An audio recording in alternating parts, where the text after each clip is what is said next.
It was supposed to be just another quiet evening for Emma, a college sophomore, who parked her little red hatchback outside her apartment after a long shift at the cafe. What she didn't know was that trouble had already started brewing. A gang of local bikers, notorious for their racist attitudes and small-town bullying, had noticed Emma earlier that week chatting with her international friends at the cafe. The narrow-minded crew didn't like it. Tonight, they decided to send her a message. Leather jackets gleamed under the streetlights as the bikers rolled up beside her car, their engines rumbling low and threatening. They laughed cruelly, dousing the car in gasoline. One of them lit a match. But what they didn't know was that John Cena, the wrestling legend and part-time action hero, had just finished a charity event at the nearby community center.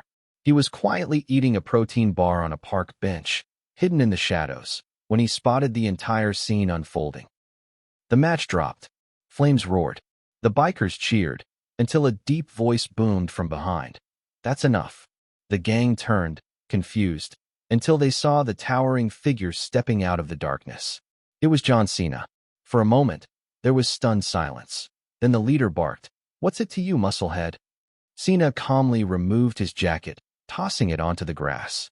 "You just messed with the wrong car," he said. In a flash, fists were flying. The gang wasn't ready for the strength and speed of a WWE champion. One by one, the bikers hit the pavement, groaning in pain. Cena, breathing steady, called the cops and waited until flashing red and blue lights lit up the night. Emma came running outside in shock, tears in her eyes as she saw her car smoldering. Cena gently patted her shoulder. "I saw what they did. They won't be bothering anyone ever again."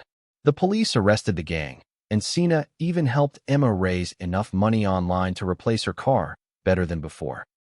The town never looked at her the same way again, and the bikers learned a brutal lesson.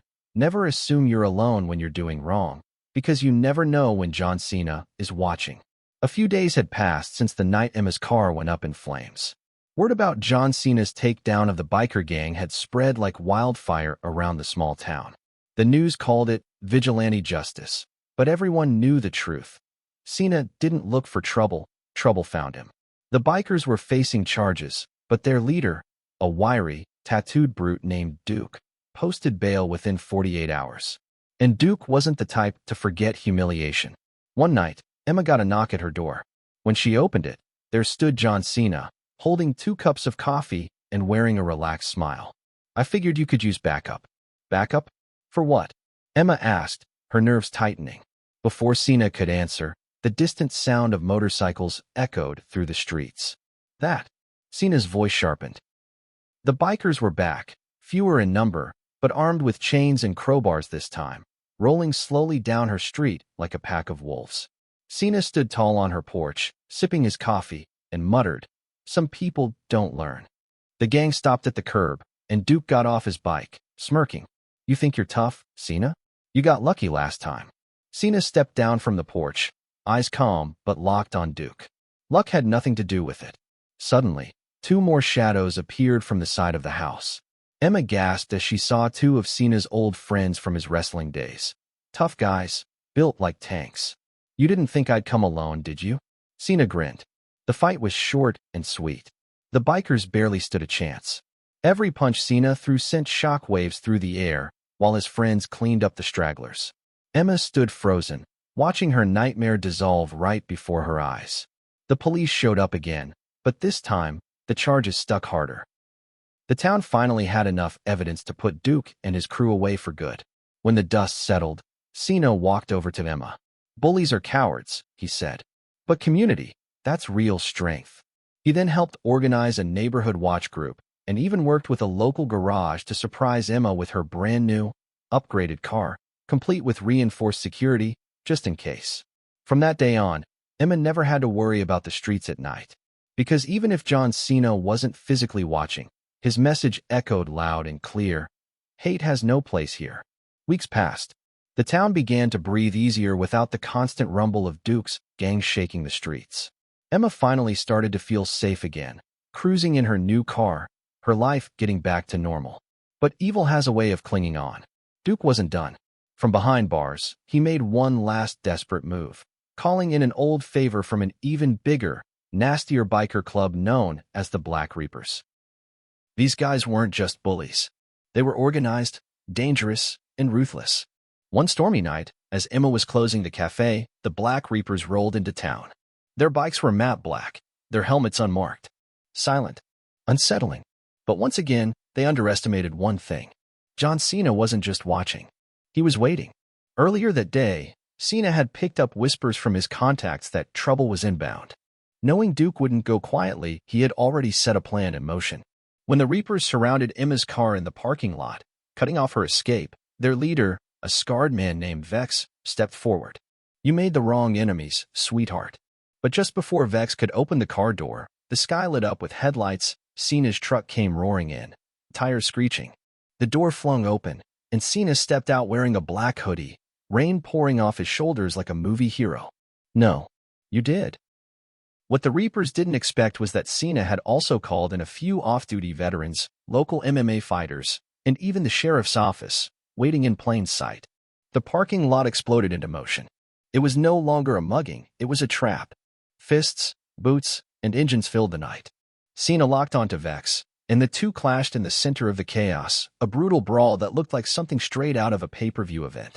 Vex was strong, but Cena was stronger and more disciplined. "You punks think fear gives you power," Cena growled between punches. "But courage wins every time." Vex hit the ground, knocked out cold. The Reapers surrendered as the sheriff slapped cuffs on them one by one. Later that night, Emma stood by her new car, shaking but safe, while Cena leaned against his truck. "They won't bother you again," he said. "You've got more people watching your back than you'll ever know." Emma smiled, finally feeling peace. "Thanks to you." Cena shrugged with that signature, humble grin. "Just doing what's right." And as the sun started to rise, the town knew one thing for sure: the days of hate and intimidation were over. Because wherever bullies gather, and injustice strikes, there's always a chance. John Cena might be watching. The sun was bright on the day of the trial. The whole town packed the courtroom. Even the judge looked like he had been waiting for this day. Duke sat at the defense table, arms crossed, glaring at Emma across the room. The Black Reaper's leader, Vex, sat behind him, bruises still fresh from his last encounter with Cena. Their lawyer tried hard to paint them as misunderstood, but the evidence told another story. Emma took the stand, voice steady but firm. She told the jury about the night her car was burned, about the intimidation, the threats, and finally the ambush at the cafe. Then the room shifted as the judge called the next witness. "John Cena, please approach the stand." All eyes turned. Cena stood up from his seat in the back, wearing a suit that barely contained his frame, calm and focused. When the lawyer tried to twist the story, Cena leaned forward into the mic and said, "I don't care what story they spin. I was there. I saw what they did. And I made sure they didn't do it again." The jury believed every word. Who wouldn't? After all, the man wasn't just a wrestler or an actor. He was the town's real-life hero. When the verdict finally came, it was clear: guilty on all counts. Duke and Vex were sentenced to years behind bars, and the courtroom burst into quiet applause. Emma finally let out the breath she'd been holding for months. Outside the courthouse, Cena was waiting for her. "It's over," he said. Emma smiled. "Thanks to you." But Cena shook his head. "No, thanks to you. You stood your ground. You didn't back down. You were brave enough to speak." And from that day on, the town had a new kind of peace. Not the kind that comes from fear, but from people standing up for each other, just like Emma had. And though John Cena didn't live there, his words stuck around longer than any of the bikers ever did. When good people stand together, bullies lose. Months passed, and the town began to heal. With Duke and the Black Reapers behind bars, the streets finally felt safe again. Emma no longer flinched at the sound of motorcycle engines or avoided parking lots at night. But something else had changed, too. Inspired by the whole ordeal, and by John Cena's example, Emma decided to turn her fear into purpose. She partnered with local schools and the community center to launch a program called Stand Strong, a support network for young people dealing with bullying, harassment, or discrimination. At the program's opening ceremony, Emma stepped on stage, looking out at the crowd of students, parents, and neighbors. Cameras flashed as she cleared her throat, a little nervous, until she caught sight of him, John Cena, standing quietly in the back, wearing his signature smile.